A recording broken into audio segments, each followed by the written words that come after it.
Hi there, welcome. Thank you for joining me today for this free webinar, this presentation about pain-free living, looking at holistic ways to live pain-free. I'm Dr. Larissa Smith, acupuncture physician and doctor of Oriental medicine, practicing here in sunny St. Petersburg, Florida.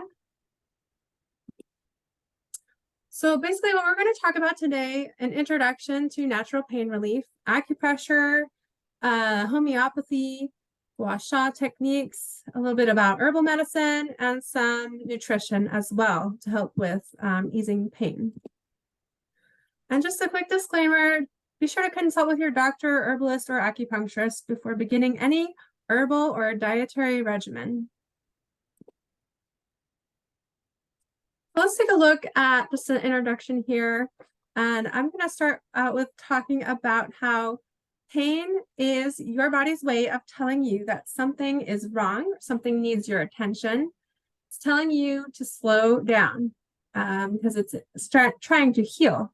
From a traditional Chinese medicine perspective, pain can sometimes mean there's qi or blood stagnation, especially in cases where pain is not really known what's causing the pain. Qi stagnation is likely the issue, and acupuncture is highly effective at treating these types of pain conditions with immediate relief. So what are some causes of qi and blood stagnation? We have things like emotional stress, other emotional factors, poor diet, lack of exercise, trauma, injury, environmental factors, constitutional weakness, that's genetics. So rest is an important part of the healing process, and getting sufficient sleep while recovering from an injury is really crucial because we heal when we sleep. The term the healing cascade is often used in the context of understanding the series of events that occurs during the body's natural process of healing and recovery that it goes through to repair and restore damaged tissue. The healing cascade typically involves several overlapping stages. One stage is inflammation. So in response to a tissue injury, inflammation is triggered. Blood vessels will dilate, allowing your immune cells, growth factors, and nutrients to reach the affected area. And inflammation removes debris from the tissues, fights infections, and initiates the repair process. The second stage, proliferation. During that stage, new tissue is regenerated to replace the damaged tissue.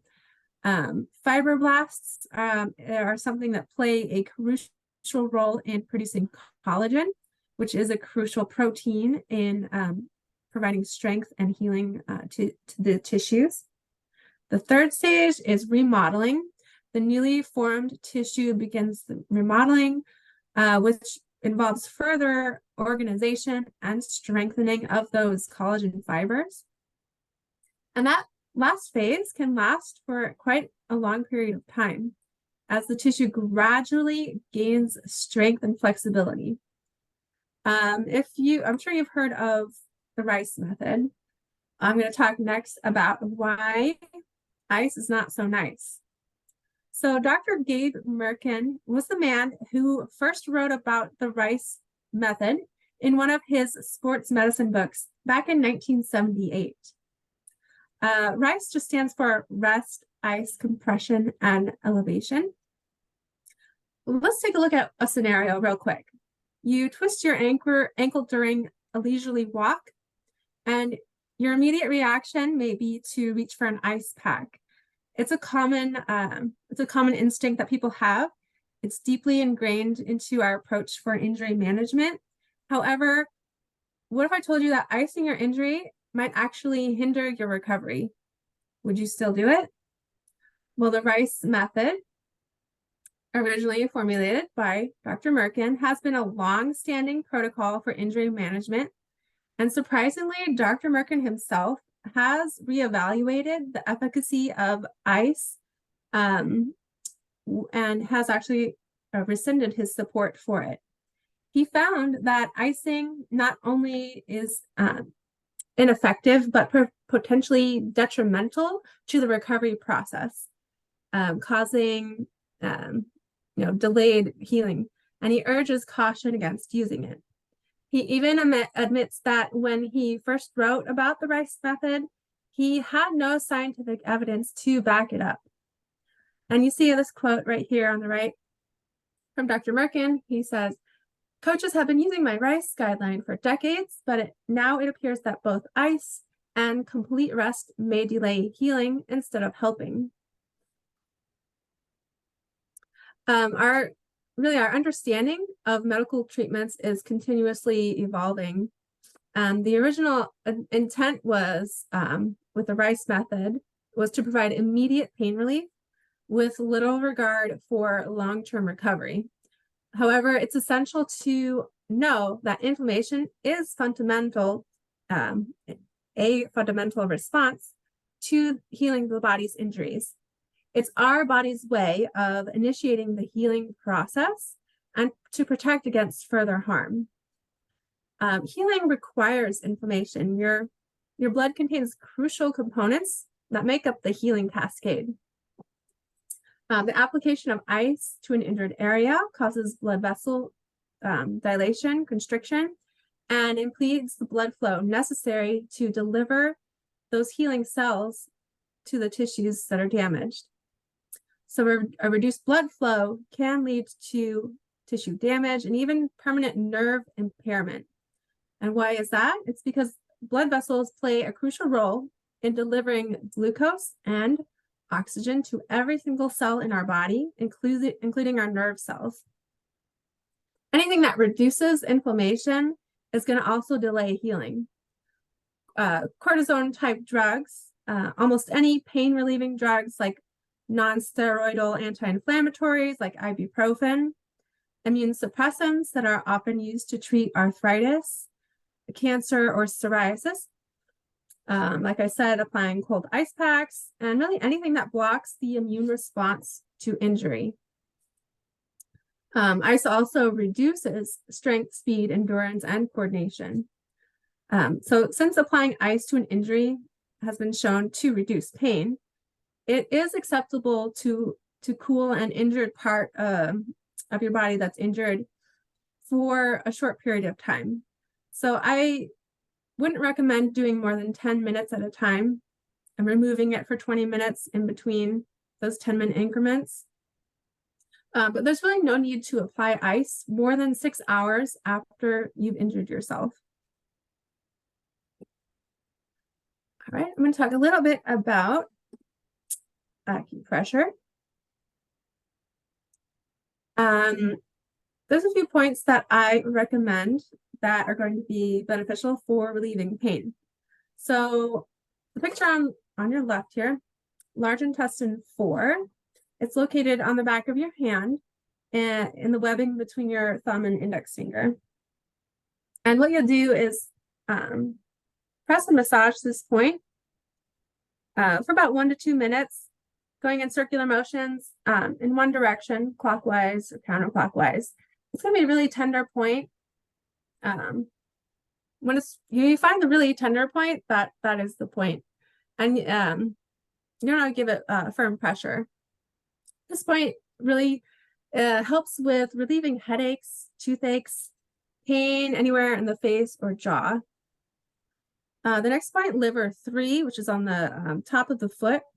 It's in between the big toe and second toe. And what you'll do, same thing, apply firm pressure, 1 to 2 minutes in circular motion. And this point is believed to alleviate stress, low back pain, and menstrual cramps.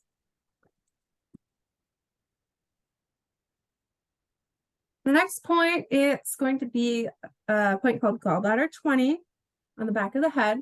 What you'll do to find that point is you just put your finger behind your ear and then draw a straight line back, and your finger will kind of fall into a hollow at the back of your occiput. That's gallbladder 20 at the base of the skull. This point, same thing, circular motions, firm pressure for about 2 to 3 minutes, and this is going to help relieve headaches, migraines, and neck pain. The next point is going to be on the foot again. It's bladder 60. So on the outside or lateral side of your ankle, between your lateral malleolus and your Achilles tendon.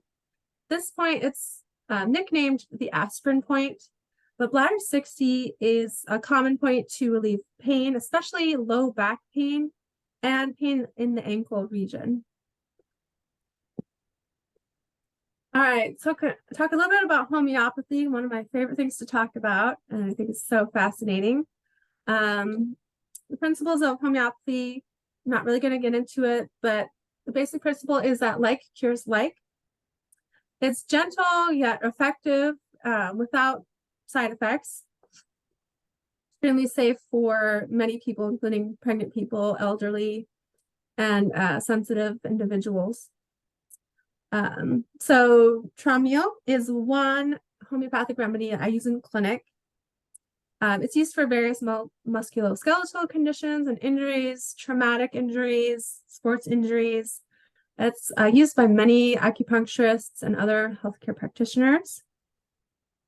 Arnica is another thing used for pain and swelling and inflammation, helping clearing up bruising. You can find Arnica in any drugstore. And it comes in a cream, gel, it's a topical application. I use it all the time for myself and my kids because my kids get bruised up all the time at school. So Arnica is definitely something I'd recommend having in your medicine cabinet at home. All right, a little bit about gua sha. So gua sha is something, it's a tool that's either made out of jade, rose quartz, black beyondstone, stainless steel, or ceramic. Gua sha, it's a scraping method. So it promotes blood circulation, reduces inflammation, eases tension for natural pain relief. Some practitioners who aren't acupuncturists, they call it Graston technique. You may have heard of that. Common uses for gua sha on the bottom of the foot for plantar fasciitis, arthritis in the fingers, and shoulders, tight neck. It can really be used on any part of the body that has a muscular area. So I use it commonly on people's hands for rheumatoid arthritis. And what you do with the jade stone, use a little bit of gua sha oil or any type of massage oil on your skin before you start scraping with the gua sha tool. And going in one direction, going over each of the fingers 40 to 50 times. And what that does is it brings blood flow to the area of inflammation, helping to reduce that pain and inflammation. And great on the bottom of the foot for plantar fasciitis. With the same technique, if this is the ball of your foot and your toes, with a gua sha tool, you're just going to be scraping in one direction on the bottom of the foot for about 50, 60 times with firm pressure. That's going to help relieve that pain. It's great for the shoulders, really relaxing those muscles. A lot of people hold their stress in their shoulders, end up with a lot of pain, sometimes tension headache because of all that tension. And gua sha really helps to smooth that out. All right, I'm going to talk a little bit about herbs for pain management. There are many individual herbs and herbal formulas in Chinese medicine, specifically for pain relief and different types of pain in different areas of the body. These are just some of the common single herbs used in Chinese medicine. First is one called Yan Hu So in Chinese. It's used for menstrual pain, abdominal pain, headaches. Rujiang and Mo Yao, frankincense and myrrh, often used together in combination in Chinese medicine to invigorate blood circulation and relieve pain, making it great for traumatic injuries and arthritic pain. And Jiang Huang is turmeric. That's not originally from Chinese medicine. It's been integrated in to TCM because it's really anti-inflammatory. It has a lot of pain relieving properties. Great for arthritic conditions.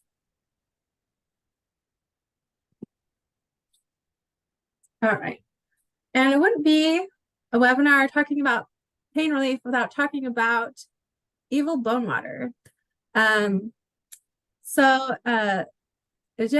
Gu Shui is a Chinese word. It translates to evil bone water.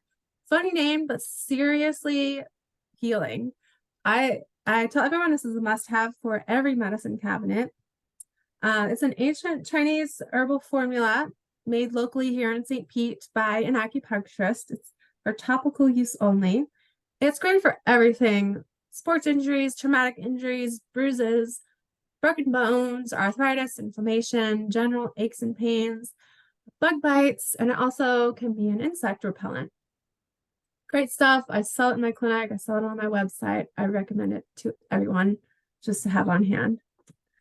The next thing I'm going to talk about is nutrition to help with pain relief. There's a lot of anti-inflammatory foods that can reduce inflammation and thus reduce pain. First, it's going to be fatty fish such as salmon, mackerel, sardines. They're rich in omega-3 fatty acids. These types of fish have anti-inflammatory effects. Turmeric contains curcumin, anti-inflammatory compound. Ginger is anti-inflammatory. It has analgesic properties. It helps reduce muscle pain and soreness. Also great for nausea and morning sickness. Tart cherries, particularly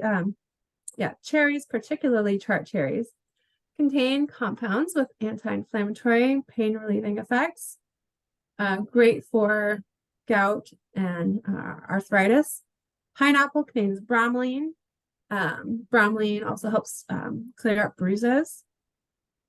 One thing to definitely avoid with nutrition: avoid eating a lot of refined sugars, processed foods, excess alcohol consumption.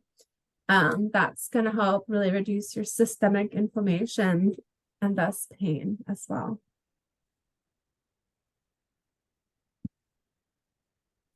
And that's it for my presentation today. Thank you so much for joining me. Visit my website, drlaurasmith.com. Sign up for my email newsletters and free webinar announcements that I post. And subscribe to my YouTube channel, like this video, and I'll see you next time for the next webinar.